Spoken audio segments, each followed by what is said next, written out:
णमो सिद्धाणं णमो आयर्याणं णमो वज्रायाणं णमो लोये सौवसाऊणम्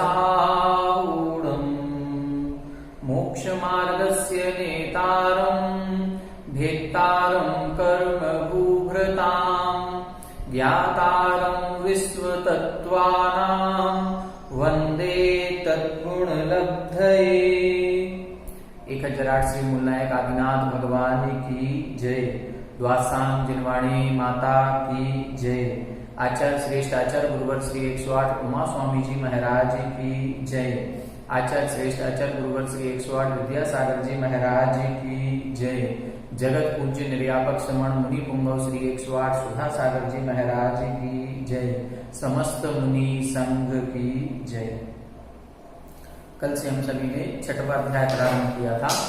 6वें अध्याय के 3-4 सूत्र देखे थे। पहले एक बार उनका हम उच्चारण करेंगे। काय वांग मनः कर्म योगः। काय वांग मनः कर्म योगः। सा आश्रवः। सा आश्रवः। शुभः पुण्यस्या शुभः पापस्य। शुभः पुण्यस्या शुभः पापस्य। स कषाया कषाययोः साम्प्रायिकेर्यापथयोः। स कषाया कषाययोः साम्प्रायिकेर्यापथयोः। इंद्रिय कषाया व्रतक्रियाः पंचविंशति संख्याः पूर्वस्य भेदाः। इंद्रिय कषाया व्रतक्रियाः पंचविंशति संख्याः पूर्वस्य भेदाः। इनका बनने कल अर्थ देखा था। कल हमने ये बताया था हम जितने भी संसारी जीव हैं ये संसार में कर्मों के कारण से हैं। जीव 2 प्रकार के हैं, संसारी जीव और मुक्त जीव। मुक्त जीव या सिद्ध जीवों के सभी प्रकार के कर्म नष्ट हो गए हैं, इसलिए वो अतीन्द्रिय सुख अनंत सुख का भोग कर रहे हैं। और हम सभी संसारी जीवों के कर्म लगे होने के कारण से हम सांसारिक सुख को भोगते हैं।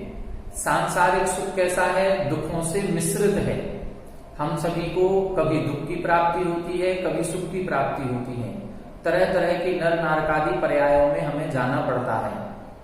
तो ये इस सब का कारण क्या है? इन सब का कारण है हमारे बांधे हुए कर्म। हम जब कर्म का बंध करते हैं तो कर्म के बंध के पश्चात जब वह फल देता है तो फल देते समय हमें तरह तरह के दुखों का सामना करना पड़ता है। हमें 84 लाख योनियों में घूमना पड़ता है। हमारा ज्ञानावरण कर्म के उदय होने के कारण से ज्ञान का क्षोभसम कम हो जाता है। हम पढ़ते हैं, याद नहीं होता, भूल जाते हैं। तरह तरह के कर्मों की अवस्थाएं कल हमने आपको बताई थी।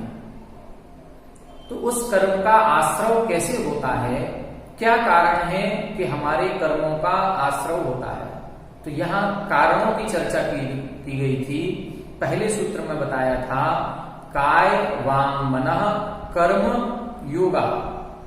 हमारे सबसे ज्यादा कर्मों का आश्रव योग से होता है। योग 3 प्रकार का है, काय योग, वचन योग और मन योग। योग क्या कहलाता है? आत्म प्रदेशों में परिस्पंदन होना। हमारे जो आत्म तत्व है उस आत्म तत्व के असंख्यात प्रदेश हैं। उन असंख्यात प्रदेशों में जो परिस्पंदन होता है वह परिस्पंदन योग कहलाता है। और वह योग 3 निमित्तों से होता है। कभी शरीर के निमित्त से, कभी वचन के निमित्त से, कभी मन के निमित्त से होता है। जो एक इंद्रिय जीव होते हैं उनके मात्र काय योग ही होता है। 2 इंद्रिय से असैनी पंचेंद्रिय तक के जीवों के 2 योग होते हैं, काय योग और वचन योग। और हम आपके जो सैनी पंचेंद्रिय जीव हैं इनके 3 योग होते हैं। तो तीनों के द्वारा जो क्रिया हो रही है, काय शरीर से हम क्रिया करते हैं, हम वचन बोल रहे हैं और मन से भी चिंतन विचार स्मरण आदि करते हैं। इन सारी क्रियाओं से कर्मों का आश्रव होता है। ये तीनों क्रियाएं होती तो एक साथ हैं, लेकिन योग एक समय में एक ही होता है। हमें देखने में ऐसा लगता है कि हम हाथ पैर भी चला रहे हैं, हम बोल भी रहे हैं, हम सोच भी रहे हैं, तीनों काम एक साथ हो रहे हैं, लेकिन एक समय में एक ही योग होता है, तीनों योग नहीं हो सकते। अब एक ही समय में क्रियाएं तो तीनों हो रही हैं, फिर योग कौन सा माना जाए? तो हमारी आत्मा का परिणाम जिस तरफ होगा, यदि हमारी आत्मा का उपयोग शरीर की तरफ है तो काय योग होगा, हमारी आत्मा का उपयोग वचन की तरफ है तो वचन योग होगा, यदि हमारी आत्मा का उपयोग मन की तरफ है तो मनोयोग होगा। कई बार हम बैठे हुए हैं, हमें ध्यान ही नहीं है कि हम कैसे बैठे हैं, लेकिन अचानक से शरीर की तरफ जाता है ध्यान, अरे हम ऐसे कैसे बैठे हैं, हमारा हाथ ऐसा नहीं होना चाहिए। अब जैसे ही हमने ये शरीर की तरफ हमारा ध्यान गया, ये काय योग हो गया।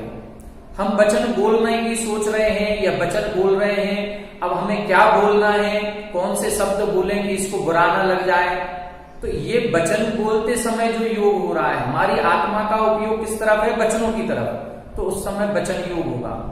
कई बार हम मन में विचार करते हैं, सोचते हैं, तो वो सोचते समय जो कुछ भी चिंतन कर रहे हैं, चाहे सांसारिक हो चाहे कैसा भी हो, वो जो चिंतन हो रहा है वो उस समय मन योग होगा।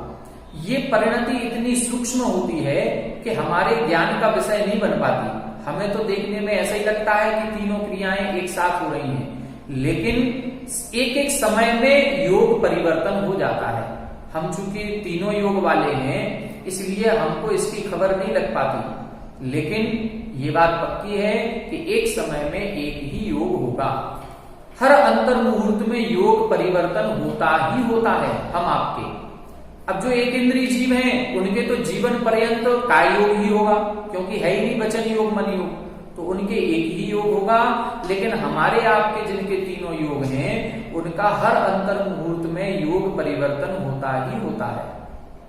ये योग ही कर्मों का आश्रय कराता है, ये हमने कल देखा था। मतलब हमारे हाथ पैर हिले नहीं, या हमने वचन से कुछ बोला नहीं, या हमने मन से कुछ सोचा नहीं, जो भी क्रिया हुई नहीं कि कर्म आए नहीं। मतलब कर्मों का आना तय है, और प्रति समय हम कुछ ना कुछ सोचते हैं, या हमारी शरीर से क्रिया हो रही है या हम वचनों से क्रिया कर रहे हैं, प्रति समय करते ही करते हैं। तो हमें प्रति समय कर्मों का आश्रय होता है। अब ये जो कर्मों का आश्रय होता है, ये कर्मों का आश्रय दो प्रकार का, हमने कल बताया था। कर्म दो प्रकार के होते हैं, घातीय कर्म और अघातीय कर्म। इन कर्मों में भी हम दो भेद करेंगे, पुण्य कर्म और पाप कर्म। घातीय कर्म पाप रूप ही होते हैं। पाप रूप क्यों होते हैं? क्योंकि वो हमारे आत्म स्वभाव का, आत्म के गुणों का घात करते हैं। और जो अघातीय कर्म है वो आत्म गुणों का घात नहीं करते, लेकिन संसार में हमें सुख दुख की प्राप्ति कराएंगे, संसार में हमें उच्च गोत्र या नीच गोत्र की प्राप्ति कराएंगे, संसार में हमें अच्छा बुरा शरीर की प्राप्ति कराएंगे। इसलिए इन कर्मों के दो भेद हो जाते हैं, पुण्य कर्म और पाप कर्म। पुण्य और पाप किसे कहेंगे हम? बार बार ये कहा जाता है कि पुण्य का उदय है, पाप का उदय है, तो पुण्य पाप किसे कहते हैं? पुण्य का मतलब है हमारी इच्छित वस्तु की प्राप्ति होना पुण्य है। हमारी इच्छित वस्तु की, जो हम इच्छा कर रहे हैं, वह इच्छित वस्तु की, प्रिय वस्तु की, इष्ट वस्तु की प्राप्ति होना वो पुण्य है। ये पुण्य कर्म के उदय से ही मिलेगी। दूसरी परिभाषा मिलती है, जो हमारी आत्मा को पवित्र करता है उसे पुण्य कहते हैं। पाप किसे कहते हैं? जिससे हमारे अप्रिय वस्तु की प्राप्ति होती है, अनिष्ट पदार्थों का संयोग हो जाता है, उसे हम पाप कर्म का संयोग कहते हैं। हम जो चीज चाहते नहीं है उसी वस्तु का संयोग हमारे हो गया। हम नहीं चाहते कि हमारे शरीर में कोई बीमारी हो, हम नहीं चाहते कि हमारे घर में कोई रोगी हो, लेकिन हमारे घर के सदस्य को कोई रोग हो गया या हमको रोग हो गया, तो हमें वो अनिष्ट का संयोग किस कारण से हुआ है? पाप कर्म के वजह से। तो पुण्य और पाप कर्म। अब पुण्य कर्म का बंध कैसे होगा और पाप कर्म का बंध कैसे होगा? तो इधर इन्होंने लिखा, शुभा पुण्यस्या शुभा पापस्य। शुभ कर्म, शुभ योग यदि होगा तो उससे शुभ कर्मों का बंध होगा, और अशुभ योग अशुभ कर्मों का बंध कराता है। शुभ और अशुभ योग क्या है? कल हमने इसको विस्तार से समझा था कि मन, वचन और काय की शुभ प्रवृत्ति यदि हम काय से जीवों की हिंसा नहीं कर रहे हैं, हम जीवों का घात बचा करके कोई भी कार्य कर रहे हैं, यत्नाचार पूर्वक गमन कर रहे हैं, सारी क्रियाओं को देख करके शोध करके कर रहे हैं, तो वो हमारा शुभ कार्य है। मंदिर आदि में हम पूजन कर रहे हैं, आरती कर रहे हैं, नृत्य कर रहे हैं, उस समय जो भक्ति में हमारे शारीरिक हलन चलन हो रहा है वो शुभ कार्य है। जब हम प्रभु का या स्तुति करते हैं, गुणगान करते हैं, उनकी जयमाला गाते हैं या शास्त्र स्वाध्याय करते हैं, तो वो हमारा शुभ वचन योग है। मन से जब हम किसी अन्य जितने भी प्राणी हैं उनके सुखी रहने की कामना करते हैं कि सारे जीव सुखी रहें, सभी निरोग रहें, सभी का कल्याण हो, ऐसे जब मन में विचार आते हैं तो उसको हम शुभ मन योग कहते हैं। और जब इसी का विपरीत कर दें तो अशुभ हो जाएगा। ठीक है, अशुभ क्रियाएं, 5 पापों में लगे रहना, ये हमारा अशुभ कार्य हो जाएगा। चोरी करना, मैथुन आदि में प्रवृत्ति करना, झूठ बोलेंगे तो हमारा अशुभ वचन योग हो जाएगा। किसी को अहितकारी वचन कहेंगे, ऐसी गालियां दे दी कि उसको बुरा लग गया, तो अपशब्द आदि असभ्य भाषण करना, ये सब क्या है? अशुभ वचन योग है। और दूसरे का बुरा विचारना, ये अशुभ मनोयोग है। तो हमारी दिन भर में मन वचन काय की क्रियाएं चल रही हैं। हम चाहे सो रहे हो चाहे जाग रहे हो, प्रति समय ये क्रियाएं चल रही हैं। अब हमें ये विचार करना है इन 3 सूत्रों को पढ़ करके कि हमारी क्रियाओं के चलने से ही कर्मों का आश्रय हो रहा है। और शुभ क्रियाएं करेंगे तो शुभ कर्मों का आश्रय होगा, अशुभ क्रियाएं करेंगे तो अशुभ कर्मों का आश्रय होगा। अब हमें दिन भर में ये विचार करना है कि आज हमने क्या क्या शुभ किया और क्या क्या अशुभ किया। ये विचार कर लिया तो हमारा जीवन बहुत अच्छा बन जाएगा। हम पाप कर्मों से डरने लगेंगे, और पाप कर्मों से डरेंगे तो पाप क्रियाओं से डरेंगे, पाप क्रियाओं से डरेंगे तो पुण्य की ओर आगे बढ़ेंगे। इसीलिए कहा गया संवेग भाव आना चाहिए। संसार में हम यदि हैं तो संवेग किससे होना चाहिए? संसार से हो, पापों से हो, भय, ये भय होना चाहिए। भय होगा तो हम निश्चित रूप से उस चीज से दूर हो जाएंगे। एक डर जो होता है ना, ये डर जिस चीज से भी हमको होता है हम उससे दूर भागते हैं। ये नियम है, प्रकृति का नियम। यदि हमें पानी से डर लगता है तो हम नदी किनारे नहीं जाएंगे। हमें करंट से डर लगेगा तो हम बिजली के काम अपने हाथों से नहीं करेंगे। हमें डर लगता है, ऊंचाई से डर लगता है तो हम कभी भी 12वीं मंजिल 25वीं मंजिल से झांकेंगे नहीं, क्योंकि हमें डर लगता है, हम दूर भागेंगे उससे। तो हमें यहां किससे डरना है? हमें पापों से डरना है। जब हम पाप से डरेंगे तो निश्चित रूप से पाप से हम दूर भागेंगे और पुण्य की ओर बढ़ेंगे। हम संसार से डरेंगे तो संसार को छोड़ करके हम मोक्ष की ओर बढ़ेंगे। हम लोगों के साथ होता क्या है, हम संसार से नहीं डरते। संसार से क्यों नहीं डरते? देखो, इसलिए नहीं डरते क्योंकि हम लोग सब मरने के बाद क्या चाहते हैं? स्वर्ग। हे भगवान, स्वर्ग मिल जाए। तो ये स्वर्ग क्या है? क्या स्वर्ग संसार से परे है? नहीं है। हम सब लोग नरक से डरते हैं, त्रियंच से डरते हैं, अपने बच्चों को भी डराते हैं। बच्चों से कहेंगे ऐसा काम मत करो, ये हिंसा मत करो, नरक में जाओगे, त्रियंच बनोगे।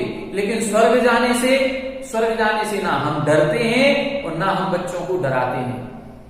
5 पाप हैं, 5 पापों में से हम हिंसा से डरेंगे, झूठ से डरेंगे, चोरी से डरेंगे, कुशील से डरेंगे। लेकिन परिग्रह से आज तक नहीं डरे। परिग्रह तो हम इतना जोड़ने की इच्छा होती है कि ये भी आ जाए, ये भी आ जाए, ये भी आ जाए। तो अभी वास्तविकता में देखा जाए तो हमारे अंदर जो संवेग भाव आना चाहिए वो संवेग भाव अभी नहीं आया। हमें 5 पापों से डरना है और संपूर्ण संसार से डरना है। छेड़ालाकार ने बहुत अच्छा लिखा, ये पहली ढाल जो लिखी है बहुत मनोवैज्ञानिक लिखी है। उन्होंने पहले ही छंद लिखा था, सुख चाहे दुखते भयवंत। सुख चाहते हैं, दुख से डरते हैं। अब बताओ, पंडित दौलत राम जी को पता था कि ये संसारी प्राणी सुख चाहता है और दुख से डरता है, फिर भी उन्होंने पहली डाल में 4 गतियों के दुखों का वर्णन किया। क्यों किया? यदि हमें पता है, एक मान लो टीचर है और उसको पता है कि ये बच्चा जो आता है क्लास में ये पिटाई से डरता है, यदि हम इसको पीटेंगे तो ये क्लास में नहीं आएगा, और हम उसकी रोज पिटाई लगाएं तो क्या होगा बताओ? वो आएगा क्या? नहीं आएगा। लेकिन पंडित दौलत राम जी का मनोविज्ञान देखो, वो पता था उनको कि ये सारे संसारी प्राणी दुख से डरते हैं, लेकिन दुख से डरने के बाद भी चारों गतियों के दुखों का ही वर्णन सबसे पहले किया पहली ढाल में, और कुछ नहीं किया। कहते तो सुख का वर्णन कर देते, क्यों नहीं किया? वो कारण ये था, वो ये जानना चाह रहे थे कि ये दुख से डरते हैं तो इनको और डराया जाए। जितना ज्यादा ये दुख से डरेंगे उतना ज्यादा सुख की ओर आएंगे, और इसीलिए उन्होंने दुख का वर्णन करते हुए 3 गतियों के दुखों का वर्णन नहीं किया, चारों गतियों के दुखों का वर्णन किया। जब चारों गति के दुखों से उन्होंने डरा दिया, तब जाकर के दूसरी ढाल लिखी कि हाँ अब देखो, जब चारों गतियों के दुखों से जीव डर गया, तब उसको बताया कि इस दुख का कारण क्या है। इस दुख का कारण है मिथ्या दर्शन, मिथ्या ज्ञान और मिथ्याचारित्र। फिर कारण बताया। अब यहां पर भी 6वें अध्याय में हमको डराने का काम है बस इधर। अभी तक हमने जीव तत्व अजीव तत्व समझ लिया, अब हमें संवेग भाव लाना है अपने अंदर से। संवेग भाव आएगा पापों से और संसार से। इसी अध्याय में आगे अपन देखेंगे, 7वें अध्याय में सूत्र लिखा, जगत काय स्वभाव व संवेग वैराग्यार्थम। वहां क्या लिखा? संवेग के लिए क्या लिखा? जगत काय स्वभाव, जगत यानी संसार के स्वभाव का चिंतन करें संवेग के लिए, और काय के स्वभाव का चिंतन करें वैराग्य के लिए। वैराग्य यदि हमें चाहिए तो हम अपने शरीर का चिंतन करें, क्योंकि सबसे ज्यादा निकट संबंधी हमारा शरीर है, सबसे ज्यादा राग हमें शरीर से है। तो सबसे ज्यादा यदि वैराग्य चाहिए तो शरीर का चिंतन करें, और संवेग चाहिए तो पूरे संसार का चिंतन करें, चारों गतियों का। अब इधर हमको 6वें अध्याय में कर्मों का चिंतन करवा रहे हैं। ये कर्म आते कैसे हैं? ये कर्म हमारे मन वचन काय की क्रिया से आ रहे हैं। अब हमें इन क्रियाओं को बहुत संभाल करके करना है। सुबह से उठें तो ये देखना है कि हमारी अशुभ प्रवृत्ति हो रही है कि शुभ प्रवृत्ति। अब करना कुछ नहीं है, ऐसा नहीं है कि हम निष्कर्म होकर के बैठ जाएं कि हम कुछ करेंगे तो कर्मों का आश्रय होगा। बहुत अच्छा समय सार जी में शायद मुकुंदाचार्य भगवान ने लिखा है कि हम कैसे चलें, कैसे उठें, कैसे बैठें कि हमें पापों का बंध ना हो। ऐसी एक भी क्रिया नहीं है कि पापों का बंध ना हो, प्रति समय कर्मों का बंध हो रहा है। तो कदम चले, कदम चिट्ठे, कदमाशये, कदम सये, कदम भुंजिज भाजिज एवं पावम न वज्जति। मैं कैसे चलूं, मैं कैसे बैठूं, मैं क्या करूं कि जैसे मेरे पापों का बंध ना हो। तो उन्होंने एक अग्निगाथा लिखी, उन्होंने लिखा इदम चले, इदम चिट्ठे, इदमासे, इदम सहे।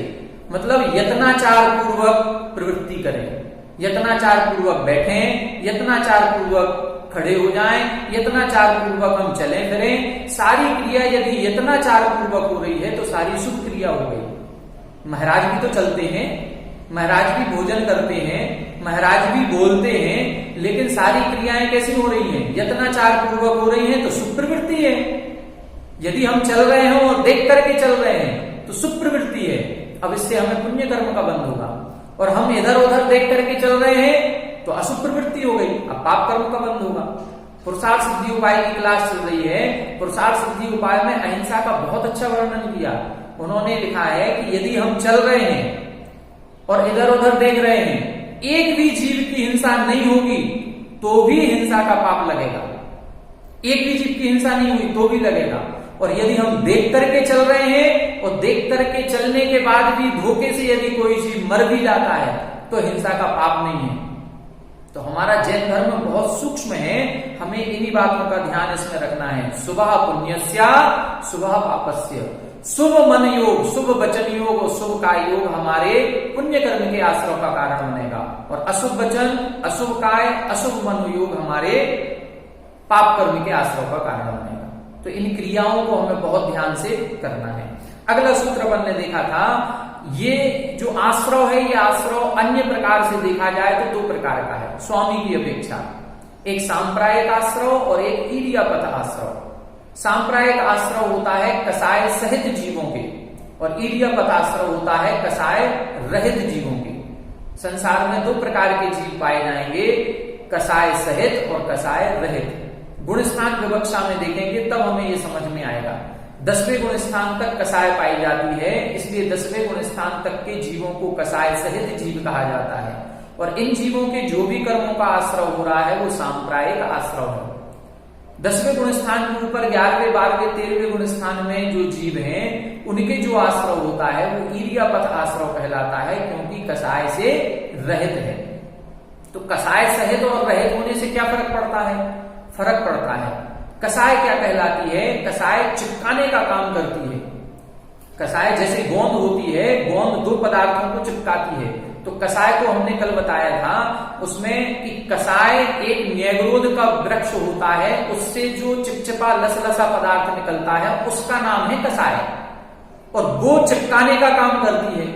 इसी तरह से हमारे आत्मा में कर्म है, जो कर्मों को आत्मा से चिपका रही है, वो हमारे क्रोधमान मायालोक परिणाम है। तो इधर इन परिणामों को भी कसाय कह दिया। जैसे वो कसाय या गोंद चिपकाने का काम करती है, ऐसे ही हमारे क्रोध मान मायालोक के परिणाम भी कर्मों से चिपकाने का काम करते हैं। एक दीवार पर यदि हम तेल लगा दिया जाए, या हम मान लो स्वयं अच्छा तेल की मालिश करके और फिर पहलवानी करने या अखाड़े में अपना व्यायाम करने जाएंगे, तो हमारे पूरे शरीर में धूल मिट्टी चिपक जाएगी।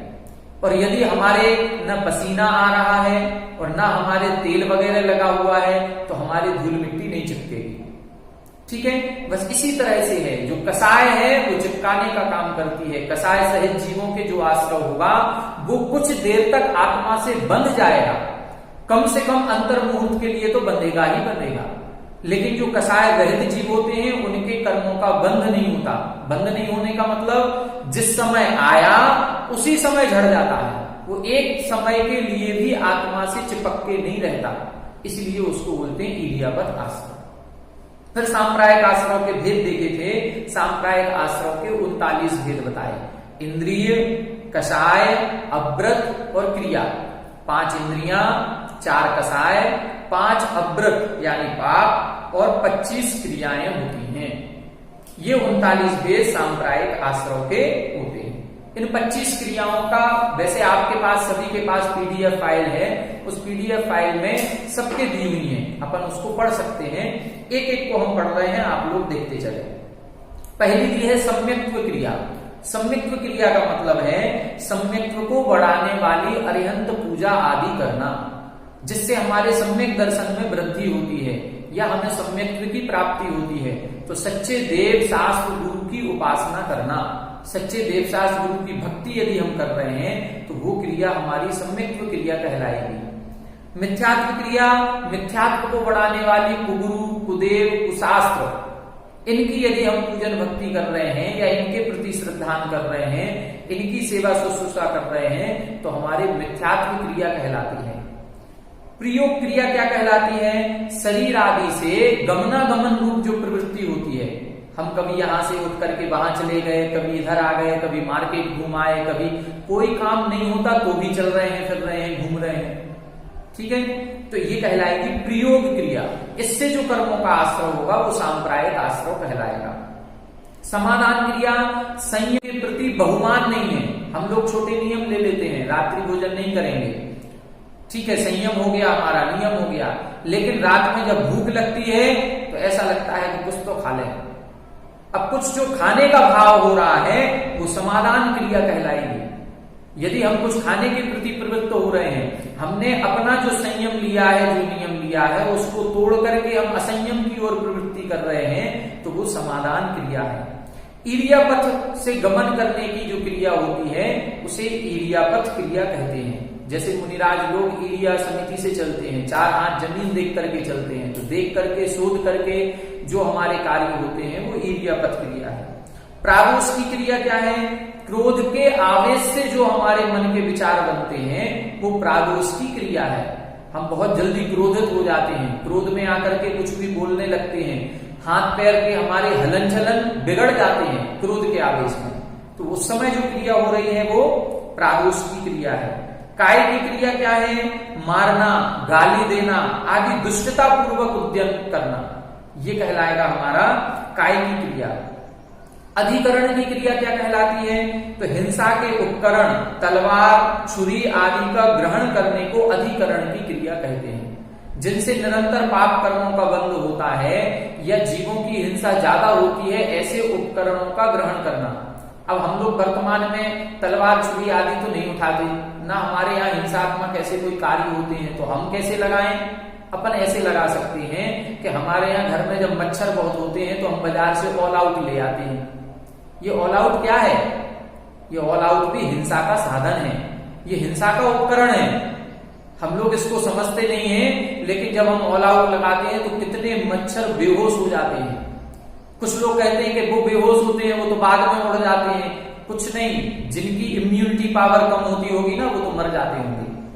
जैसे आज अपने यहाँ कोरोना चल रहा है, तो सबसे बड़ी बात यही जा रही है, अपनी इम्यूनिटी पावर को बढ़ाएं। इम्यूनिटी पावर अच्छी होगी तो हम लोग, प्रतिरोधक क्षमता हमारी अच्छी होगी तो हम सही रहेंगे, हम कोरोना को भी हरा देंगे। तो हर एक चीज में रहेगी। अब उस मच्छर के सामने हमने एक जहर का धुआं फैला दिया, अब वो मच्छर नहीं सहन कर पाएगा तो मर जाएगा, और जो सहन कर लेगा थोड़ा बहुत वो बेहोश हो जाएगा। तो ये क्या है, ये भी एक हिंसा का उपकरण है। हम लोगों के घरों में बंदूक आजकल रखी जाने लगी, पहले इतनी नहीं होती थी। आजकल लाइसेंस बंदूक रखते हैं, सबके पास लाइसेंस लेकर के रखते हैं। अब ये क्या है, हिंसा का उपकरण करना, ये सब अधिकरण की क्रिया कहलाएगी। और भी पाप वर्धक जो भी उपकरण है वो सारे इसके अंतर्गत आ जाएंगे। पारिताप की क्रिया क्या है, प्राणियों को दुख उत्पन्न करने वाली क्रिया पारिताप की क्रिया कहलाती है, जिससे दूसरों को दुख उत्पन्न हो। अब हम लोगों ने कुछ नहीं किया, कॉकरोच हो रहे थे, थोड़ा सा हिट छिड़क दिया। हिट छिड़कने से उन जीवों को तड़पन होती है, वो तड़प तड़प के बाहर निकलते हैं। तो ये सब क्या है, पारिताप की क्रिया। दर्शन क्रिया, राग के वशीभूत होकर के मनोहर रूप देखना। राग के वशीभूत होकर के, जब हमें किसी से प्रीति, स्नेह, राग होता है तो हमें उसको देखने की इच्छा होती है, और राग के वशीभूत होकर के जब हम किसी को देखेंगे तो वो दर्शन क्रिया है। स्पर्शन क्रिया में क्या है, उसको राग भाव से छूने की इच्छा होती है। हम मार्केट जाएंगे तो किसी किसी वस्तु को ऐसा लगता है हाथ से छू करके देख लें, उसमें लिखा रहता है शोरूम पर डोंट टच, इसको छू करके मत देखें, लेकिन हमारी इच्छा ऐसी होती है कि एक बार तो छू के देखें इसको।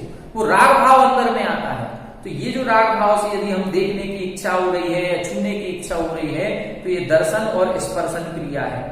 प्रात्ययी की क्रिया क्या कहलाती है, विषयों की नई नई सामग्री जुटाने को प्रात्ययी की क्रिया कहते हैं। विषयों की नई नई सामग्री जुटाने को।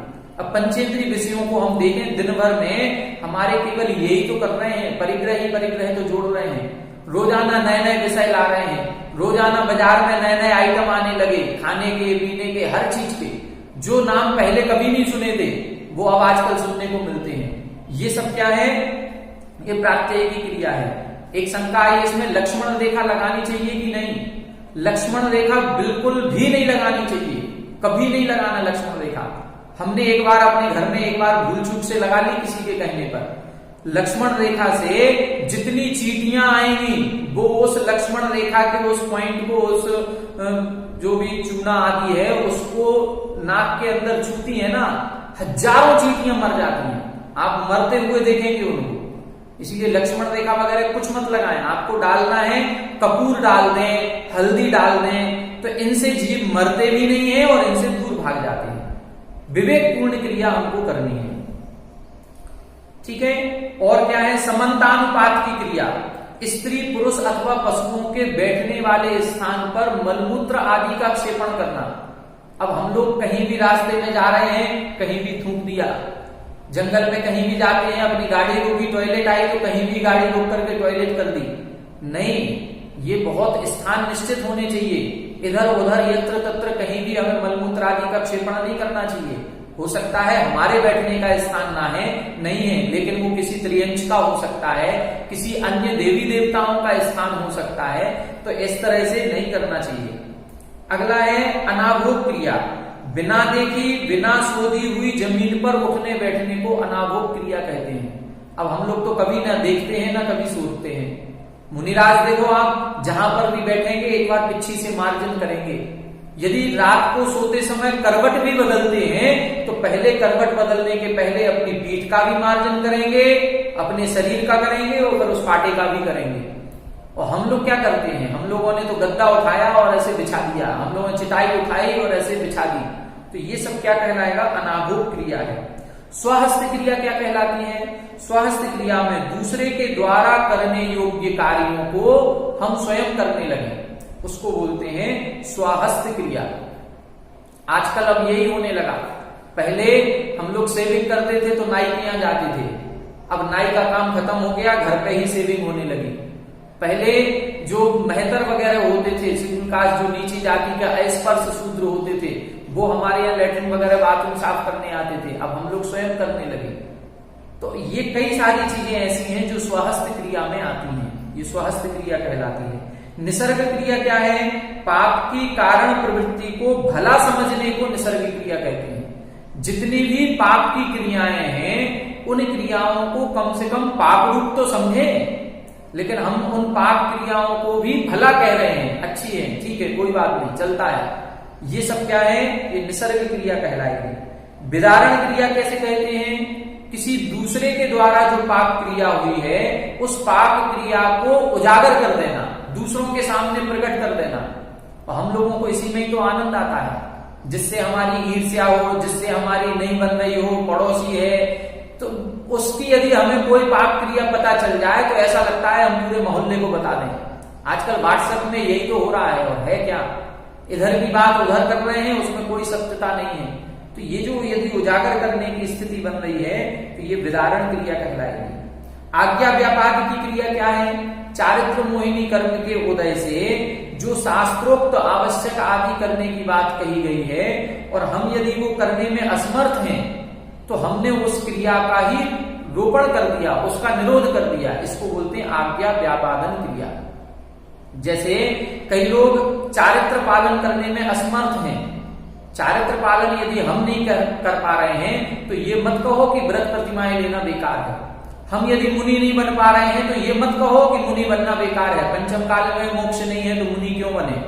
नहीं, यदि हम नहीं बन पा रहे हैं, हमारी असमर्थता है, तो हम उस क्रिया का रोध न करें, स्पष्ट कहें कि मुनि बन करके ही मोक्ष होगा, मुनि बनना ही चाहिए। फिर तुम क्यों नहीं बने? हमारी स्थिति नहीं थी इसलिए हम नहीं बन पाए। तो अब स्पष्ट कहें, किसी भी क्रिया का रोध नहीं करें, ये आज्ञा व्यापादन क्रिया कहलाती है। हम लोग यही करने लगते हैं कि रात्रि भोजन यदि हमने नहीं छोड़ा है तो हम अपने बच्चों से भी कहते हैं अरे खा लो, कुछ नहीं होता। क्यों नहीं होता? ये कहो यदि उसकी इच्छा नहीं हो रही है खाने की तो हम उसको जबरदस्ती क्यों खिला रहे हैं? उसको बिल्कुल स्पष्ट कहें कि रात्रि में नहीं खाना चाहिए, हमारी मजबूरी है, हम नहीं छोड़ पा रहे हैं, वो एक अलग बात है। अनाकांक्ष क्रिया क्या कहलाती है? प्रमाद अथवा अज्ञान के वशीभूत होकर आगमोक्त क्रियाओं में अनादर करने को अनाकांक्ष क्रिया कहते हैं। अब प्रमाद और अज्ञान ये दोनों चीजें हो सकती हैं, इनसे हमें यदि किसी क्रिया के करने में बहुमान नहीं है, सामायिक करना है। अब सामायिक को हमें पता ही नहीं कि कैसे करना चाहिए, सामायिक की विधि क्या है, और हम केवल माला फेरने बैठ गए ऐसे, और बैठ करके मच्छर आया तो मच्छर उड़ा दिया, हिल भी रहे हैं, कभी पैर में दर्द होने लगा तो फिर पैर सीधा कर लिया। ये सब क्या है? ये अनाकांक्ष क्रिया है, जिसकी जो विधि कही गई है उस विधि से करना चाहिए, उसी का वैसा ही बखान करना चाहिए। अपने प्रमाद के कारण से या अज्ञान के कारण से अनुचित क्रिया नहीं करना चाहिए। आरंभ की क्रिया क्या कहलाती है? छेदन भेदन आदि क्रियाओं में स्वयं प्रवृत्त होना तथा अन्य को प्रवृत्त देखकर प्रसन्न होने को आरंभ की क्रिया है। जो आरंभ है, जीव हिंसा के कार्य हैं, उन क्रियाओं में एक तो हम स्वयं प्रवृत्त हो रहे हैं, और यदि स्वयं प्रवृत्त नहीं हुए, किसी दूसरे से हुआ है तो हम उसमें प्रसन्न हो रहे हैं, उसकी अनुमोदना कर रहे हैं, तो ये कहलाएगी आरंभ की क्रिया। पारिग्रह की क्रिया है ये, उसको बोलते हैं परिग्रह की रक्षा में लगे रहना, ये पारिग्रह की क्रिया है। अब परिग्रह देखें, हमारे चारों तरफ परिग्रह ही परिग्रह तो है, हम परिग्रह के ही अर्जन में, और अर्जन हो गया तो उसके रक्षण में, इसी में ही तो लगे हुए हैं। जो वस्तु यदि प्राप्त नहीं हुई तो वो प्राप्त कैसे हो, इसमें लगे हैं, और यदि प्राप्त हो गई तो वो कोई चुरा ना ले जाए, वो नष्ट ना हो जाए, उसकी रक्षा में लगे हुए हैं। ये पारिग्रह की क्रिया है। माया क्रिया क्या है? ज्ञान दर्शन आदि में कपट रूप प्रवृत्ति करने को माया क्रिया कहते हैं। हम आजकल धार्मिक क्रियाओं में भी मायाचारी करने लगे। हम कोई देखता है मंदिर में तो उसके सामने हम दो माला फेरने बैठ जाते हैं, और वैसे मन में भाव ही नहीं है माला फेरने की। तो कोई हमको अच्छा कहेगा, कोई हमको धार्मिक कहेगा, कोई हमको धर्मात्मा कहेगा, इसलिए हम धार्मिक क्रियाएं करने लगे। ये माया क्रिया कहलाएगी। तो ज्ञान दर्शन आदि के क्षेत्र में मायाचारी नहीं करना चाहिए, धर्म के क्षेत्र में मायाचारी ना करें। मिथ्या दर्शन क्रिया प्रशंसा आदि से किसी को मिथ्यात्व परिणति में दृढ़ करने को मिथ्या दर्शन क्रिया कहते हैं। यदि कोई मिथ्या मार्ग में जा रहा है, कुमार्ग में जा रहा है, खोटे देव शास्त्रों के पास जा रहा है, तो हम उसको अच्छा कहते हैं कि तुम्हारे देवी देवता बहुत बढ़िया, वहां का शिरडी के साईं बाबा वाले मंदिर में जाओ, मन्नत पूरी हो जाती है। बालाजी जाते हो तुम, तुम्हारी तो सारी कामना पूरी होती है। अब हमने उसका समर्थन कर दिया। हम यदि किसी अन्य देवी देवताओं का समर्थन कर रहे हैं तो हमारी ये मिथ्या दर्शन क्रिया कहलाएगी। हमने उसको उस मार्ग में दृढ़ कर दिया, जबकि होना ये चाहिए कि हम मिथ्या मार्ग से हटा करके सम्यक मार्ग में उसको लगाएं। फिर है अप्रत्याख्यान क्रिया। चारित्र मोहिनी के उदय से त्याज्य वस्तुओं में त्याग रूप प्रवृत्ति नहीं होने को अप्रत्याख्यान क्रिया कहते हैं। हम किसी वस्तु का त्याग कर देते हैं, फिर भी उसमें परिणति हमारी जाती है। कई बार ऐसा देखा जाता है कि हम लोगों ने मान लो 1 साल के लिए आलू का त्याग कर दिया या 1 साल के लिए किसी वस्तु का त्याग कर दिया, तो दिन गिनने लगते हैं। अभी 10 महीने हो गए, बस 2 महीने और बचे, बस 1 महीना और बचा, बस कल से तो हमारा आलू खाना शुरू हो जाएगा, नियम पूरा हो गया। ऐसे नियम से कोई विशेष फायदा नहीं है। नियम करें, त्याग करें, किसी भी संयम को धारण करें तो बहुमान पूर्वक उस वस्तु का जिसका त्याग किया है उसके प्रति एक घृणा का भाव आना चाहिए। ऐसा ना हो कि हम दिन गिन करके और दिन निकाल रहे हो कि बस अब 2 दिन और बचे हैं, इसके बाद हम खाएंगे। तो हमारा उस जिस वस्तु का त्याग हमने साल भर किया है उसके प्रति इतनी ज्यादा गृद्धता हो जाएगी कि वो आसक्ति हमारे अत्यधिक कर्मों का आश्रय कराएगी।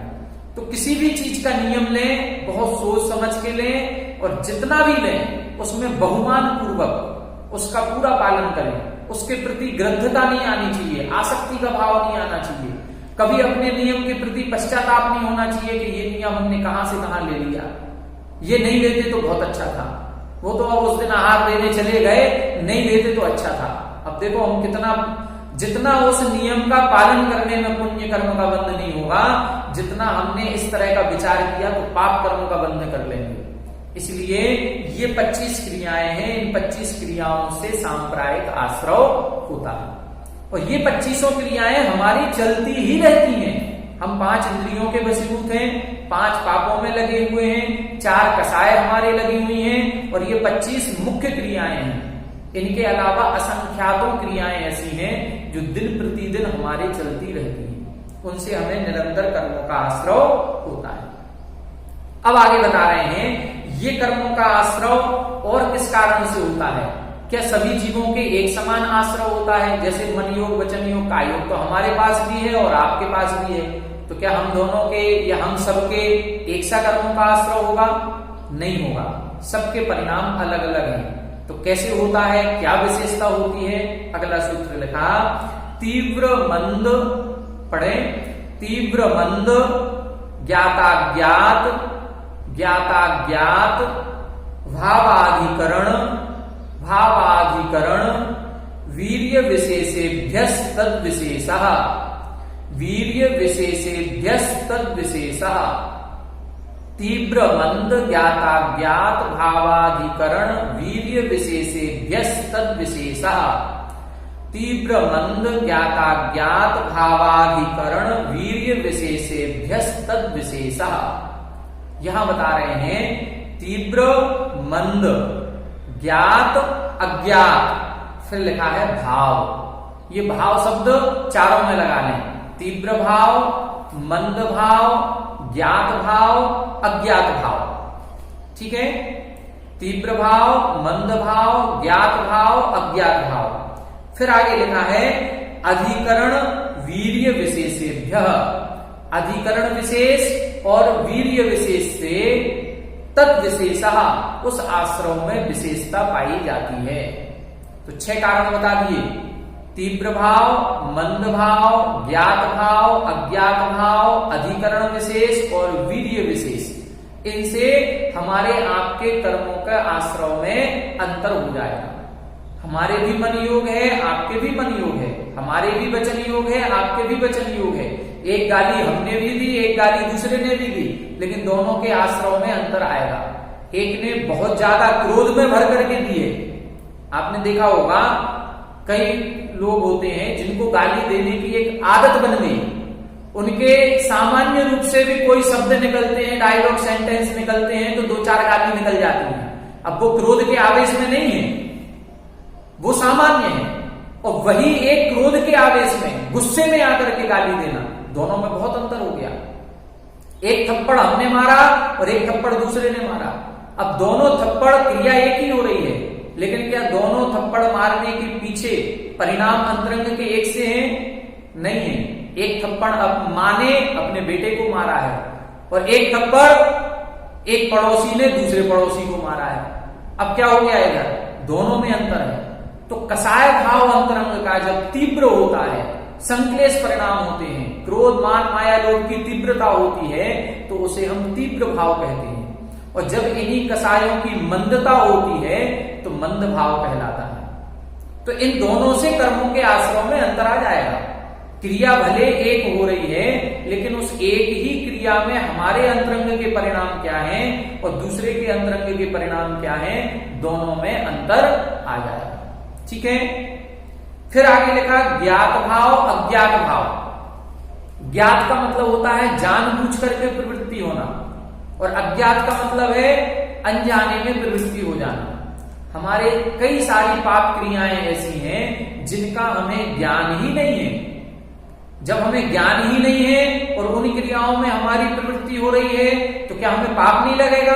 नहीं, पाप तो लगेगा, लेकिन जितना लगना चाहिए उतना नहीं लगेगा, कुछ थोड़ा बहुत उसमें कमी आ जाएगी। लेकिन जो जान करके प्रवृत्ति करेगा उसको ज्यादा पाप लगेगा।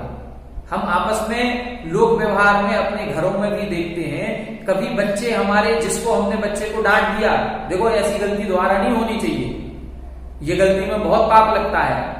अब हमने उसको समझा दिया, उसको सब कुछ बता दिया कि इसमें इतना नुकसान है, लेकिन अब वो फिर भी जान करके गलती करेगा तो क्या करेंगे? अभी हमने डांटा था, अब उसको मारेंगे। होता है कि नहीं होता? अब उसको पनिश करेंगे, हम अलग तरह से पनिश करेंगे। क्यों? हमने तुम्हें बता दिया था, फिर भी तुमने ऐसा किया।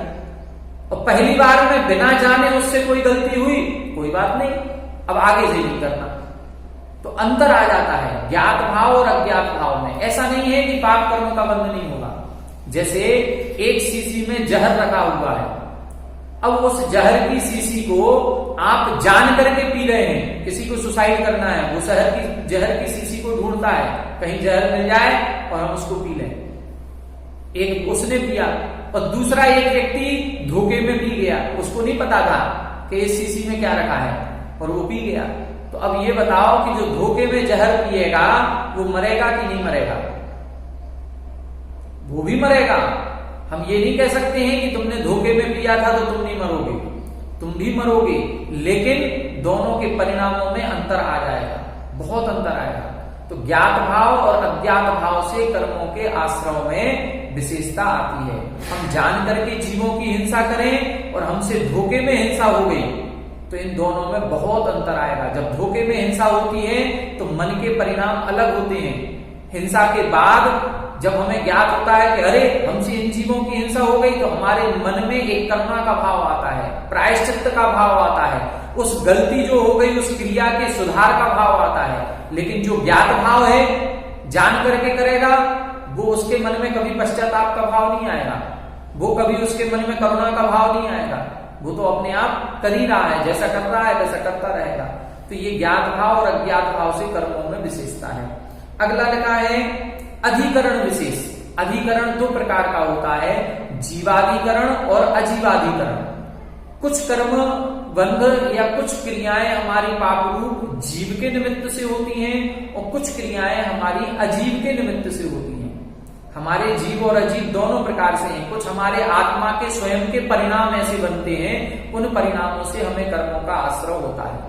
और कुछ हमने जो परिग्रह आदि जोड़ करके रखा है, जो क्रियाएं हम कर रहे हैं, किसी वस्तु को उठाया, किसी को रख दिया, किसी वस्तु को किसी में मिला दिया, इनके करने से जो कर्मों का आश्रय होता है वो अजीवाधिकरण कहलाता है। जब कर्म का आश्रय जीव के निमित्त से होता है तो जीवाधिकरण, जब कर्म का आश्रय अजीव के निमित्त से होता है तो अजीवाधिकरण कहते हैं। अगला है वीर्य विशेष। वीर्य का मतलब होता है शक्ति। हमारी शक्ति विशेष से भी कर्मों के आश्रयों में अंतर आता है।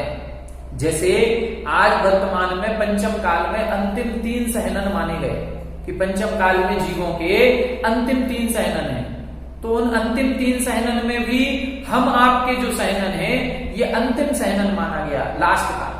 अब लास्ट का सहनन वाला जीव कितने भी पाप करे तो भी तीसरे नरक से ज्यादा नीचे की आयु का बंध नहीं कर सकता। कितने भी पाप करे उसके भाव ही उतने ज्यादा नहीं होंगे। जिन परिणामों से तीसरे नरक से नीचे की आयु बंधती है वो परिणाम हम कर ही नहीं सकते। हमारे शरीर में ही शक्ति नहीं है, हमारे मन में ही वो शक्ति नहीं है। इसलिए सहनन विशेष, जहां पर भी स्वर्ग की आयु और नरक की आयु की बात की गई है वहां सहनन विशेष की चर्चा की गई। तो सहनन विशेष से कर्मों का आश्रय होता है। इसी तरह से स्वर्गों में भी लगाना है। स्वर्गों में क्या होगा? स्वर्गों में भी आज वर्तमान में हम कितना भी पुण्य कर लें, लेकिन वो पुण्य कर्म हमारे 8वें स्वर्ग से ऊपर नहीं ले जाया जा सकता। हमारे वो शक्ति नहीं है, हम तपस्या नहीं कर सकते। आज वर्तमान में पंचम काल में मोक्ष क्यों नहीं? कई लोग कहते हैं पंचम काल में मोक्ष नहीं है, पंचम काल में मोक्ष नहीं जा सकते। ध्यान दें, काल कभी भी मोक्ष जाने में बाधक नहीं है। ये काल से कोई मतलब नहीं है, पंचम काल और चौथा काल। काल से क्या, यहां ये बात है कि हम पंचम काल में ऐसे जीव उत्पन्न होंगे, ऐसे पापी जीव रहेंगे कि हम पापी हैं, कि हमारे वज्र वृषभ नाराज सहनन का उदय नहीं है। हमने वज्र वृषभ नाराज सहनन का उदय नहीं कर पाए। वज्र वृषभ नाराज सहनन ये पुण्य प्रकृति है, और जिसके ये वज्र वृषभ नाराज सहनन होता है वही कर्मों का क्षय कर सकता है, वही छायक सम्यक दर्शन प्राप्त कर सकता है, वही छपक श्रेणी आरोहण करके मोक्ष जा सकता है। अब आज वर्तमान में वज्र वृषभ नाराज सहनन नहीं है, उत्तम 3 सहनन नहीं है, न वज्र नाराज सहनन है, न नाराज सहनन है। तो ऊपर के प्रारंभ के 3 सहनन नहीं होने से ना हम उपसम श्रेणी चढ़ सकते हैं, न छपक श्रेणी चढ़ सकते हैं, 7वें गुण स्थान से ऊपर जा ही नहीं सकते।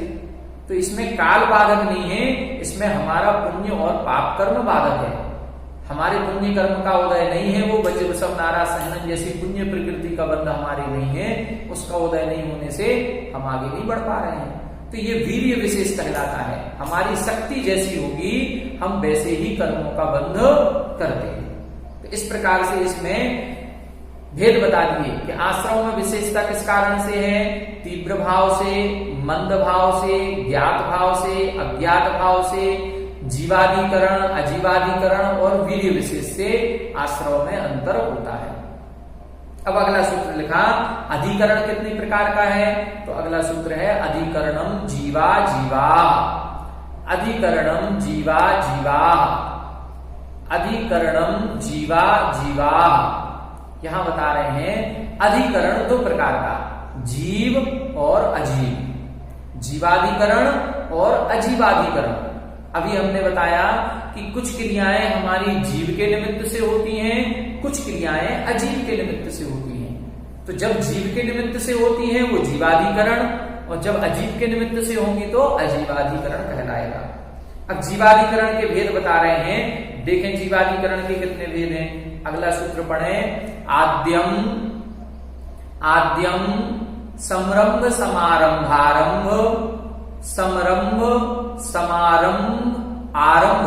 3 शब्द हैं इसमें, समरंभ, समारंभ, आरंभ। तो तीनों एक साथ पढ़ेंगे, आद्यम समरंभ समारंभारंभ, योग कृतकार्यतानुमत, कृतकार्यतानुमत, कसाय विशेषैष, कसाय विशेषैष, त्रिस त्रिस त्रिस चतुश्चैक्षः, त्रिस त्रिस त्रिस चतुश्चैक्षः।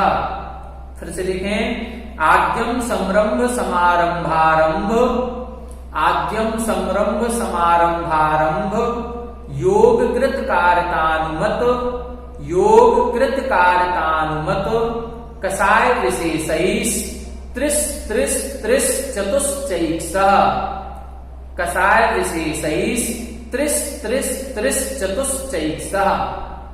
यहां बता रहे हैं, देखें ध्यान से, आद्यम यानी पहला। पहला कौन सा अधिकरण था? जीवाधिकरण। तो पहला जीवाधिकरण के कितने भेद हैं? देखें, पहले लिखा समरंभ, समारंभ, आरंभ, 3 ये हो गए। फिर आगे लिखा योग, योग के 3 भेद होते हैं, मन योग, वचन योग, काय योग। फिर लिखा कृत, कारित अनुमत, यानी कृत कारित और अनुमोदना, और फिर लिखा है कसाय। तो 4 शब्द लिखे, पहले समरंभ समारंभ आरंभ, फिर योग, फिर कृत कारित अनुमोदना और फिर कसाय।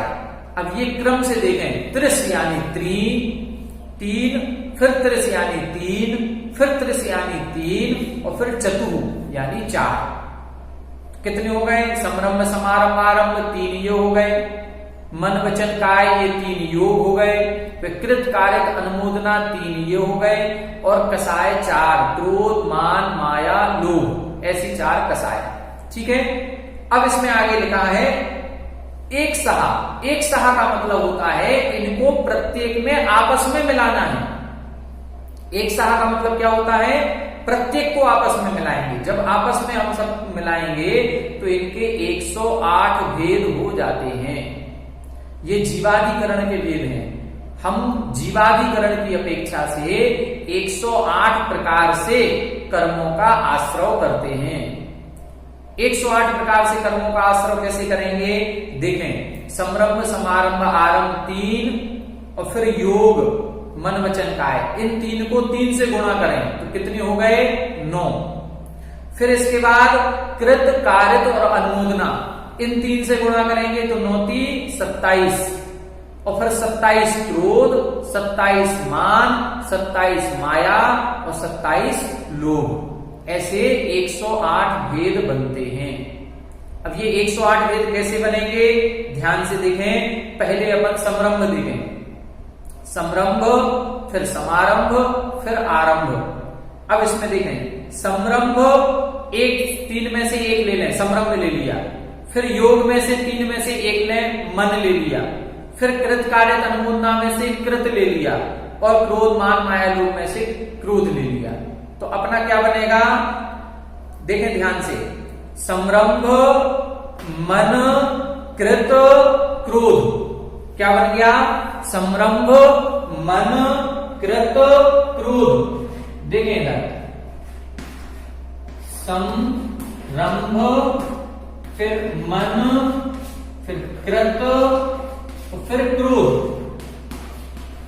इस तरह से ये 4 बन गए अपने। अब इन 4 के बाद अब हम क्या करेंगे? एक को बदलना है केवल।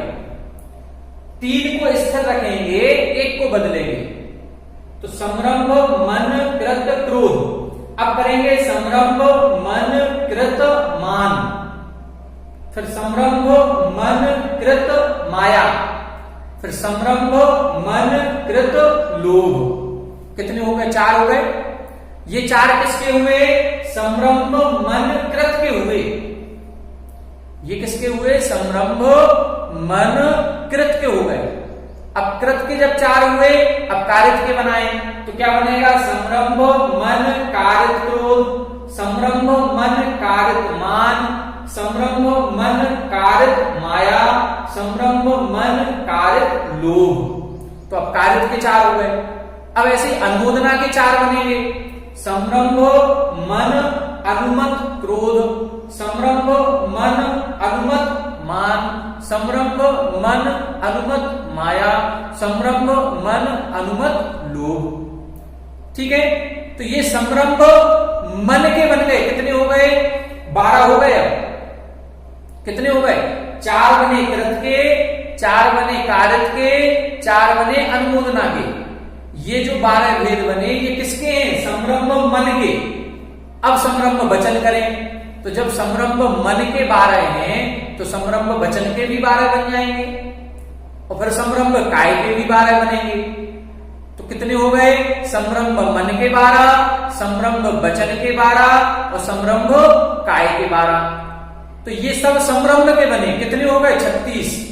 अब 36 बने समरंभ के तो 36 बनेंगे समारंभ के और 36 बनेंगे आरंभ के। ऐसे 108 भेद बनते हैं। ये 108 भेद आज आप सबको अपनी अपनी कॉपी पर बनाना है। करना क्या है? पहले एक चीज को बदलेंगे, 3 स्थिर रखेंगे। जब एक ये पूरी बदल जाएगी तो हम दूसरी चीज बदल देंगे। ठीक है। ध्यान से देखें, 2 मिनट के अंदर हम आपको बता दे रहे हैं। ठीक, 2 मिनट के अंदर देखें कैसे देखना है, समय अपना हो रहा है।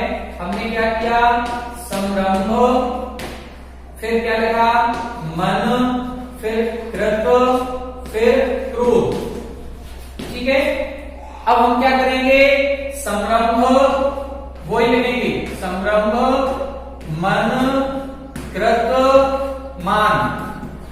ठीक है, फिर इधर क्या कर देंगे, लोभ, माया, क्या करेंगे, माया, और फिर इधर लोभ।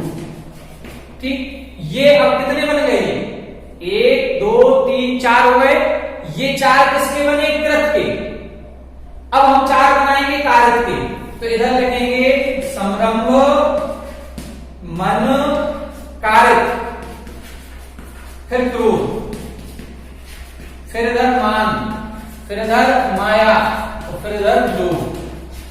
ये किसके बन गए, कारक के 4। ये संरंभ मन कृत के, ये संरंभ मन कारक के, फिर ऐसे 4 बनेंगे संरंभ मन अनुमोदना के। तो संरंभ मन के कितने हो गए, 12 हो गए। अब संरंभ मन के जब 12 बन जाएंगे तो संरंभ वचन के भी 12 बनेंगे, फिर संरंभ काय के भी 12 बनेंगे। तो जब मन के 12, वचन के 12 और काय के 12, तो संरंभ के कितने हो गए, 36। अब जब संरंभ के 36 तो समारंभ के भी 36 और फिर आरंभ के भी 36। ऐसे 108 भेद बनते हैं। अब इनकी परिभाषा क्या होती है, 108 भेद क्या क्या कहलाते हैं, कैसे इन कर्मों का आश्रय होता है, हमारे मन में कैसे विचार आते हैं, हम वचनों से कैसा बोलते हैं, ये सारी चीजें अपन कल समझेंगे। आज अपना समय हो गया, आज से आपको कल इसी सूत्र की पूरी व्याख्या करेंगे। पूरे हम 108 भेद ये आपको लिखवाएंगे भी, बनाएंगे भी, और एक एक की परिभाषा भी बताएंगे। संरंभ क्या है, समारंभ क्या है, आरंभ क्या है, कृत क्या कहलाता है, कारक क्या है और अनुमोदना क्या है। तो ये हम सब कल समझेंगे। तब तक के लिए सभी को जय हिंद।